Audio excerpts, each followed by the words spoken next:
Iran Israel যুদ্ধ দীর্ঘায়িত হলে বাংলাদেশেও পড়বে এর নেতিবাচক প্রভাব। সমস্যা হতে পারে তেল, গ্যাস, সার আমদানিতে, এমন আশঙ্কার কথা জানিয়েছেন অর্থ উপদেষ্টা doctor Salehuddin Ahmed.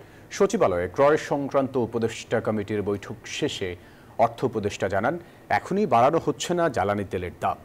Iran Israel যুদ্ধ পরিস্থিতি পর্যবেক্ষণ করছে অন্তর্বর্তী সরকার। ইরান ইসরায়েল যুদ্ধ এখন গোটা বিশ্বের সবচেয়ে আলোচিত ঘটনা। দুই পরাশক্তি কেউ কাউকে ছাড় দিচ্ছে না, ফলে সারা বিশ্বে এই যুদ্ধের নেতিবাচক প্রভাব ছড়িয়ে পড়ার আশঙ্কা রয়েছে। ইতিমধ্যে বাড়ছে জ্বালানি তেলের দাম, ব্যাহত হচ্ছে ইরান নিয়ন্ত্রিত হরমুজ প্রণালী দিয়ে জাহাজ চলাচল। এই যুদ্ধে বাংলাদেশের উপর প্রভাব নিয়ে আলোচনা হয়েছে ক্রয় সংক্রান্ত উপদেষ্টা পরিষদের বৈঠকে।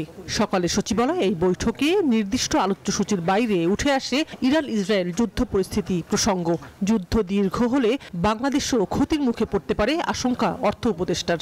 বিকল্প চিন্তা যে এনার্জি মিনিস্ট্রিটা করছে, ডেফিনেটলি আমরা তো এলএনজির উপর ডিপেন্ড করি বেশি, এবং ইভেন শুধু যুদ্ধ তো শুধু এনার্জি প্রাইস না, আমার সার যেগুলো আসবে, আপনি যদি বেশিরভাগ জাহাজ আসে কোন দিক থেকে, যে হরমুজ প্রণালী দিয়ে আসে, সেটা এফেক্ট করতে পারে। আমার মনে হয় এই জিনিসটা বেশি দিন চলবে না। অর্থ উপদেষ্টা জানান, এখনো বাড়তি দামে তেল গ্যাস কিনতে হচ্ছে না, তবে পরিস্থিতি জটিল হলে সমীকরণ পাল্টে যেতে পারে, তাই বিকল্প প্রস্তুতি রাখছে সরকার।